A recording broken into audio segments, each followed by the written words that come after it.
Assalamualaikum warahmatullahi wabarakatuh. Perkenalkan, saya Nugraini Ariskaningse dari Manajemen C semester 4. Di sini saya akan mempresentasikan materi pada bab 13 mengenai merancang dan mengelola jasa.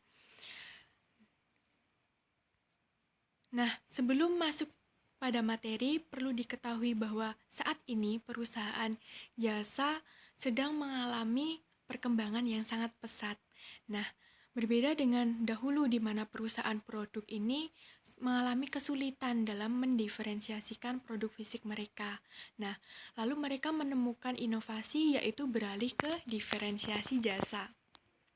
Ternyata perusahaan ini menemukan banyak keuntungan ketika mereka menghantarkan jasa yang bagus seperti pengiriman tepat waktu, jawaban pertanyaan yang lebih baik dan lebih cepat, resolusi keluhan yang lebih cepat, serta pelayanan yang ramah dan cepat. Nah, pada bab ini kita akan belajar mengenai sifat jasa. Lalu yang kedua, strategi pemasaran untuk perusahaan jasa. Yang ketiga, mengelola kualitas jasa. Yang keempat, mengelola merek jasa, serta mengelola jasa pendukung produk. Nah, masuk pada materi yang pertama, yaitu mengenai sifat jasa. Jasa atau layanan atau servis adalah semua tindakan atau kinerja yang dapat ditawarkan satu pihak kepada pihak lain yang pada intinya tidak berwujud dan tidak menghasilkan kepemilikan apapun. Nah, menurut The Bureau of Labor Statistics melaporkan bahwa sektor penyedia jasa akan terus menjadi penghasil lapangan kerja dominan dalam ekonomi. Nah, ini membuktikan bahwa sektor penyedia jasa sedang mengalami perkembangan pesat saat ini, apalagi dalam zaman seperti era milenial ini. Lalu, industri jasa ada di mana-mana. Nah, industri jasa ada di mana-mana, termasuk di sektor pemerintah. Contohnya, pengadilan, jasa penyedia lapangan kerja, rumah sakit, lembaga pinjaman, jasa militer, kepolisian dan pemadam kebakaran, jasa pos, lembaga peraturan dan sekolah. Lalu yang kedua ada di sektor nirbala swasta, yaitu museum, lembaga amal, gereja, perguruan tinggi, yayasan, dan rumah sakit. Lalu yang ketiga ada di sektor bisnis, yaitu maskapai penerbangan, bank, hotel, perusahaan, asuransi, firma hukum, perusahaan konsultasi manajemen, praktik medis, perusahaan film, perusahaan perbaikan pipa air, dan perusahaan real estate. Lalu ada di sektor manufaktur, yaitu operator komputer, akuntan, dan staf hukum. Lalu ada di sektor eceran, yaitu kasir, pegawai toko, wiraniaga, dan perwakilan layanan pelanggan. Nah, kategori bauran jasa. Ini ada 5 kategori penawaran, yaitu barang berwujud murni atau pure tangible good. Penawaran ini terdiri dari barang berwujud, tidak ada jasa yang menyertai produk, contoh sabun, pasta gigi, atau garam. Lalu yang kedua, ada barang berwujud dan disertai jasa atau tangible good with accompanying service. Nah, penawaran ini terdiri dari barang berwujud yang disertai dengan satu atau lebih jasa, contohnya mobil, komputer, dan telepon seluler.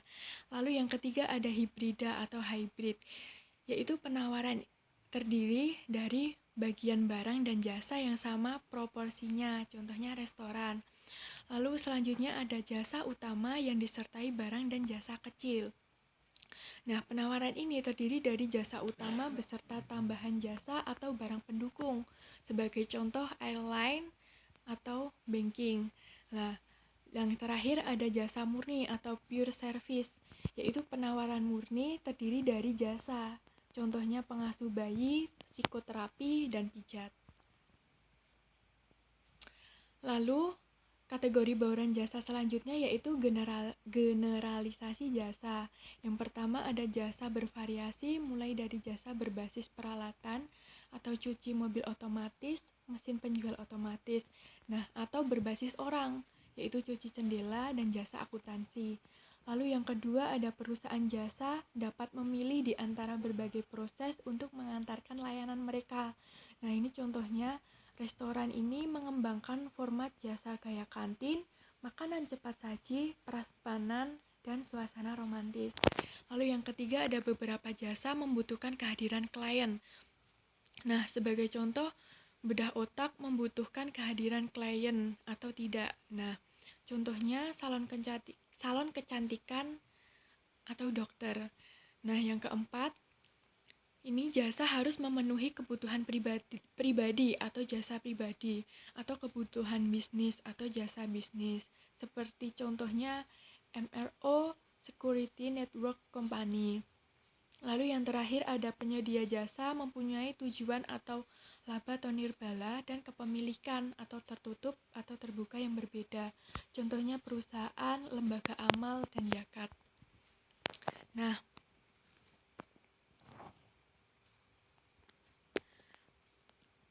kategori bauran jasa yang selanjutnya yaitu berbagai produk dan jasa berdasarkan kesulitan evaluasinya. Yang pertama ini ada kualitas pencarian tinggi. Lah, ini merupakan karakteristik yang dapat dinilai pembeli sebelum pembelian. Lalu kualitas pengalaman tinggi, karakteristik yang dapat dinilai pembeli setelah pembelian. Lalu ada kualitas yang kredibilitas tinggi, yaitu karakteristik yang biasanya sulit dinilai pembeli bahkan setelah dikonsumsi. Nah, karena jasa ini memiliki kualitas pengalaman dan kredibilitas tinggi, maka resiko pembelian akan semakin besar pula. Sebagai contoh dapat dilihat pada gambar di samping. Nah, lalu selanjutnya yaitu mengenai berbagai karakteristik jasa. Nah, ini yang pertama ada tak berwujud, di mana karakteristik ini yaitu tidak seperti produk fisik. Jasa ini tidak dapat dilihat, dirasakan, diraba, didengar, atau dibauhi sebelum jasa itu dibeli. Lalu cenderung tidak bisa dicoba terlebih dahulu, yang berarti resiko pelanggan ini akan menjadi lebih tinggi. Lalu pelanggan mengandalkan isyarat-isyarat untuk mengambil kesimpulan mengenai kualitas. Lalu yang terakhir, pemasar harus mencoba untuk tangible the intangible, yaitu mengelola bukti untuk mewujudkan hal yang tidak berwujud. Nah, sebagai contoh yaitu sebuah bank ingin memposisikan dirinya sebagai bank yang cepat. Nah, bank tersebut dapat mewujudkan strategi positioning ini melalui sejumlah sarana pemasaran, seperti tempat. Contohnya eksterior dan interior bangunan harus rapi, tata letak meja dan arus lalu lintas harus direncanakan secara seksama, antrian tidak boleh terlalu panjang, dan yang kedua ada orang, yaitu di mana personel ini harus sibuk, tetapi harus ada jumlah karyawan yang cukup untuk mengelola beban kerja. Lalu selanjutnya ada peralatan, yaitu komputer, mesin fotokopi, dan meja harus dan tampak canggih. Lalu yang keempat yaitu bahan komunikasi, seperti bahan cetak teks dan foto harus menunjukkan efisiensi dan kecepatan. Lalu selanjutnya yaitu ada nama dan simbol dapat menunjukkan pelayanan yang cepat. Lalu yang terakhir ada harga. Bank ini memberi iklan bahwa mereka akan memberikan 5 dolar di rekening semua pelanggan yang mengantri lebih dari 5 menit. Lalu karakteristik yang kedua yaitu tak terpisahkan. Nah, jasa ini umumnya diproduksi dan dikonsumsi sekaligus. Sebagai contoh yaitu salon kecantikan atau cukur rambut. Lalu yang kedua, penyedia jasa dan kadang-kadang pelanggan yang lain menjadi bagian dari jasa atau restoran. Lalu yang ketiga, ini terdapat preferensi yang kuat terhadap penyedia jasa tertentu. Lalu karakteristik yang ketiga yaitu bervariasi, yaitu kualitas jasa ini tergantung pada siapa yang menyediakannya, kapan dan di mana, dan kepada siapa jasa sangat bervariasi. Nah, untuk meningkatkan kendali kualitas, perusahaan jasa perlu berinvestasi dalam prosedur, ketenaga kerjaan dan pelatihan yang baik, lalu menstandardisasikan proses kinerja jasa di seluruh organisasi, lalu mengamati kepuasan pelanggan. Nah, sebagai contoh yaitu beberapa dokter mempunyai cara menangani pasien yang bagus, tetapi dokter lainnya bisa saja kurang empati. Lalu contoh yang lainnya yaitu Untuk meyakinkan pelanggan, beberapa perusahaan menawarkan garansi jasa yang dapat mengurangi persepsi konsumen tentang resiko. Nah, karakteristik yang selanjutnya yaitu dapat musnah, yaitu jasa tidak dapat disimpan, jadi dapat musnahnya jasa bisa menjadi masalah ketika permintaan berfluktuasi. Lalu manajemen permintaan atau manajemen hasil merupakan hal yang penting. Lalu strategi pada sisi penawaran ini yang dapat mempengaruhinya dapat kita melakukan sebagai penetapan harga diferensial atau gunakan harga yang berbeda. Permintaan non-puncak dapat memaksimalkan tumbuhnya permintaan non-puncak dapat dimaksimalkan atau menumbuhkan permintaan non-puncak.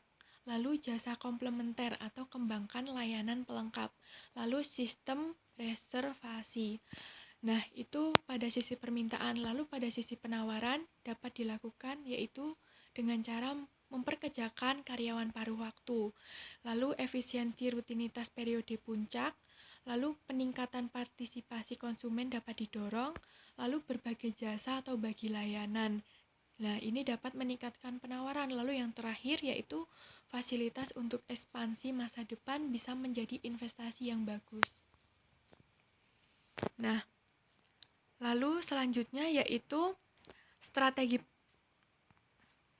Lalu masuk pada materi selanjutnya yaitu strategi pemasaran untuk perusahaan jasa. Yaitu di masa lalu, perusahaan jasa ini tertinggal di belakang perusahaan manufaktur. Nah, di bidang penggunaan pemasaran karena perusahaan jasa itu kecil atau merupakan bisnis profesional yang tidak menggunakan pemasaran atau menghadapi banyak permintaan atau sedikit persaingan, tentu saja sekarang semua sudah berubah. Nah, yang pertama ini ada perubahan hubungan pelanggan. Contohnya, kepuasan pelanggan di Amerika Serikat benar-benar turun dalam tahun-tahun terakhir. Lalu pelanggan ini lebih kritis untuk mengungkapkan kritik dan saran.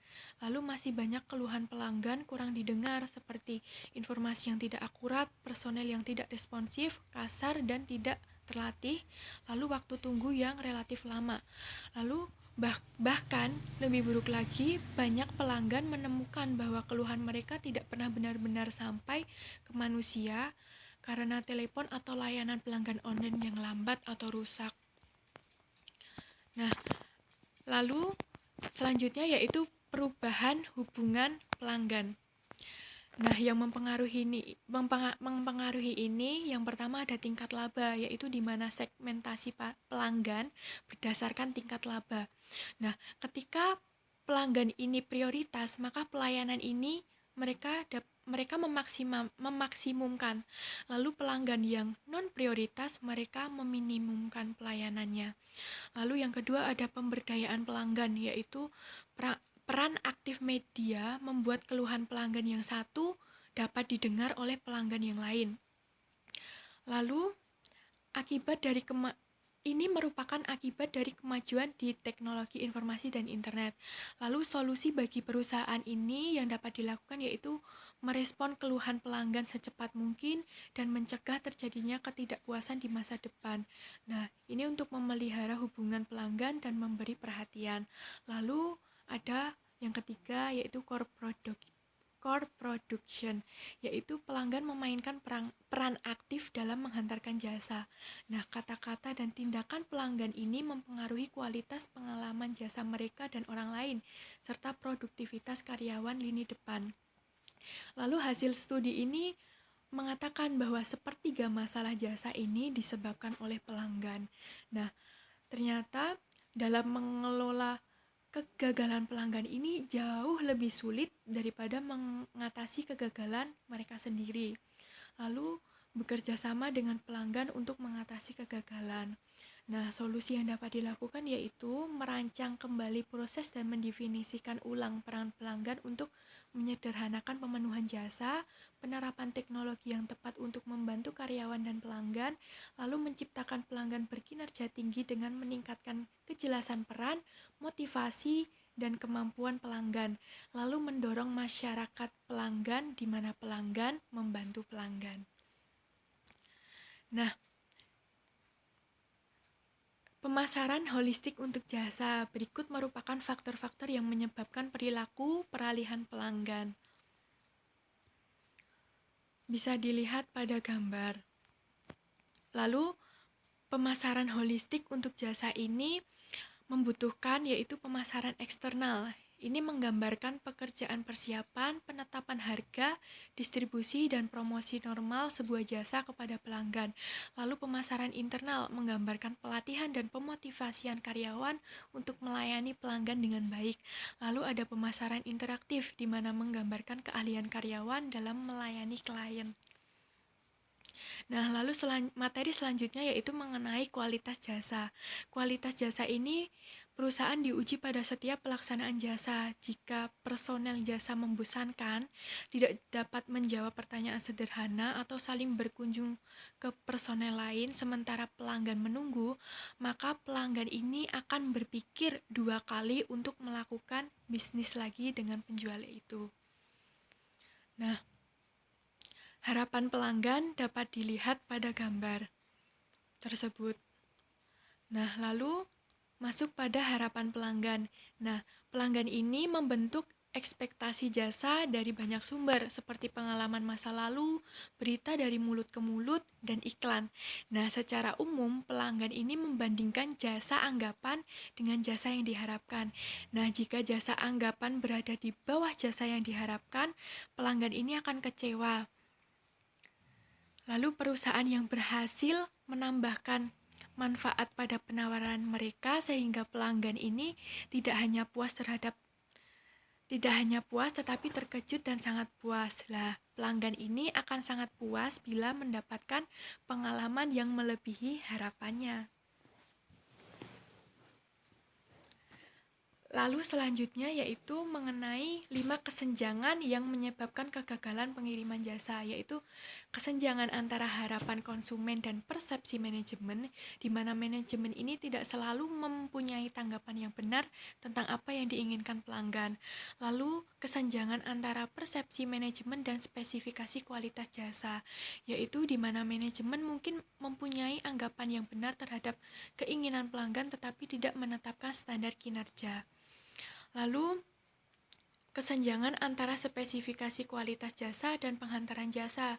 Nah, personil ini mungkin tidak terlatih atau tidak mampu atau tidak bersedia memenuhi standar atau mungkin terikat dengan standar yang bertentangan seperti meluangkan waktu untuk mendengarkan pelanggan dan melayani mereka dengan cepat.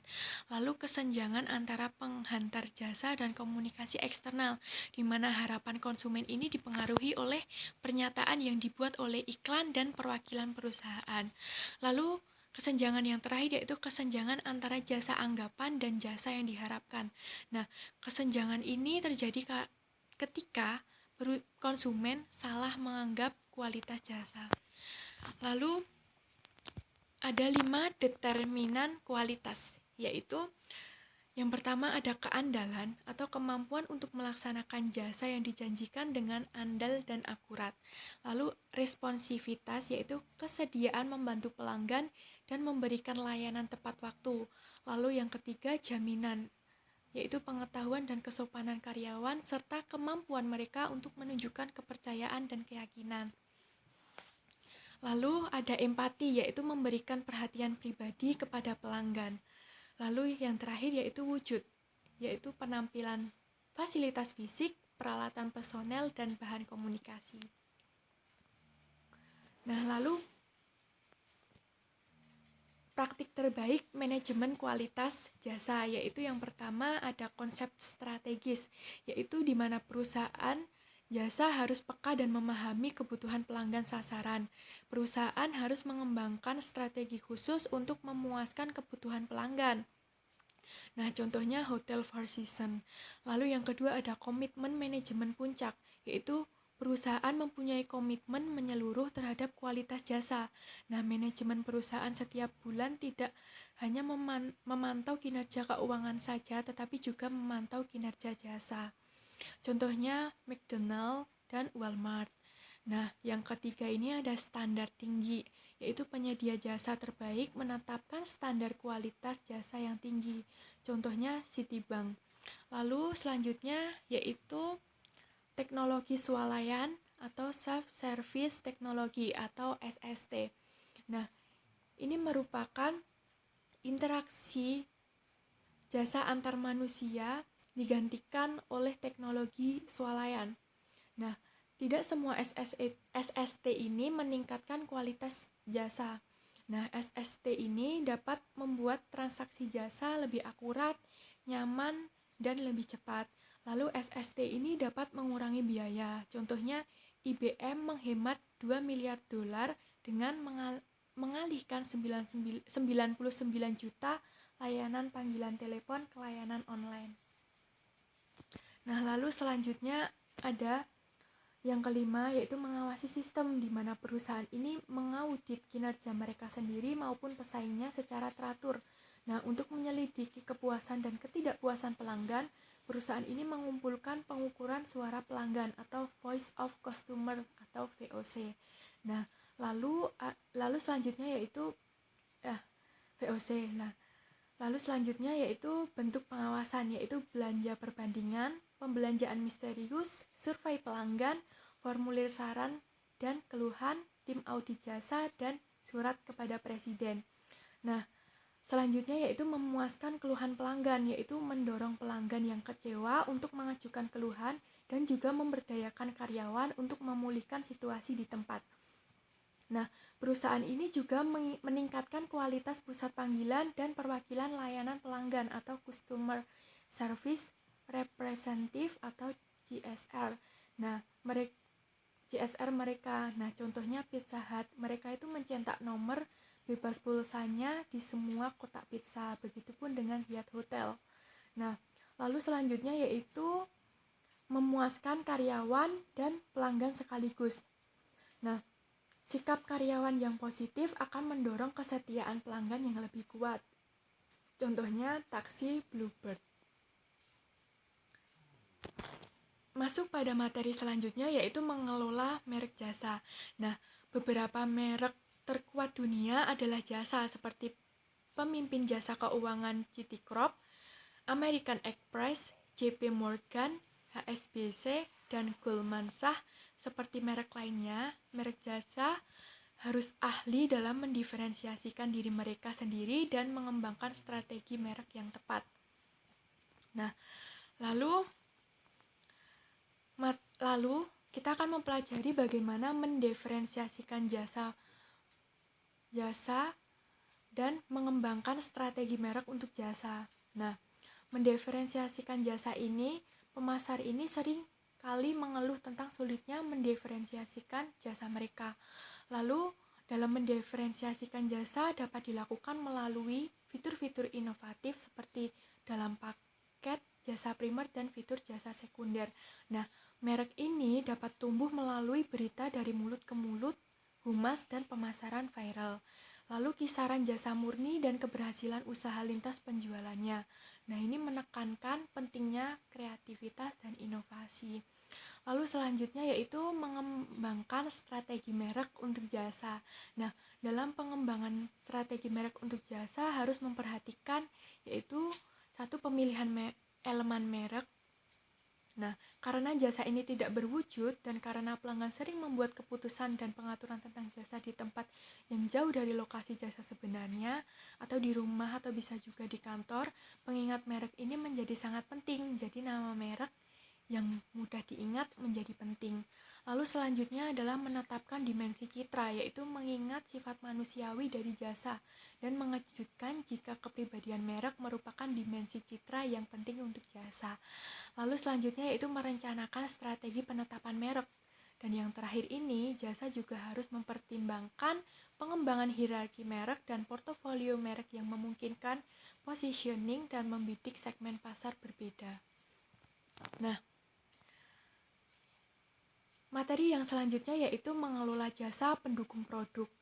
Yang tidak kalah penting dari industri jasa adalah industri berbasis produk yang harus menyediakan sejumlah jasa. Nah, produsen peralatan-peralatan kecil, mesin kantor, traktor, mainframe, pesawat terbang, semuanya ini harus menyediakan jasa pendukung produk. Nah, jasa pendukung produk menjadi tempat pertarungan utama untuk memberikan keunggulan yang kompetitif. Nah, lalu mengidentifikasi dan memuaskan kepuasan pelanggan. Nah, pelanggan ini mempunyai 3 kekhawatiran khusus, yaitu tentang keandalan dan frekuensi kegagalan, waktu henti atau downtime, dan biaya yang keluar. Nah, penawaran jasa mendukung produk dapat meliputi memfasilitasi jasa, terus menambahkan jasa yang menambah nilai, dan memberikan kontak jasa. Nah, lalu selanjutnya mengenai strategi jasa purna jual. Nah, kualitas departemen layanan pelanggan sangat beragam. Pada salah satu sisi ada departemen yang hanya menyalurkan panggilan pelanggan ke orang atau departemen yang tepat untuk mendapatkan tindakan dengan sedikit tindak lanjut. Pada sisi lain ada departemen yang berusaha menerima permintaan pelanggan, saran dan bahkan keluhan dan menangani keluhan itu dengan cepat. Nah, lalu ada evolusi layanan pelanggan, yaitu dimulai dengan menjalankan departemen suku cadang dan layanan sendiri. Nah, seiring waktu, produsen ini mengalihkan lebih banyak jasa pemeliharaan dan perbaikan ke distributor dan penyalur resmi. Lalu muncullah perusahaan jasa independen dengan layanan lebih murah dan cepat sehingga dapat digunakan perusahaan. Nah, lalu ada imperatif layanan pelanggan, yaitu jaminan mobil baru mencakup 100.000 mil sebelum pemeliharaan. Nah, peningkatan peralatan sekali pakai atau peralatan yang tak pernah gagal membuat pelanggan tidak terlalu ingin membayar 2% sampai 10% harga pembelian setiap tahun untuk mendapatkan jasa. Nah, sekian presentasi dari saya, kurang lebihnya saya mohon maaf. Dan wassalamualaikum warahmatullahi wabarakatuh.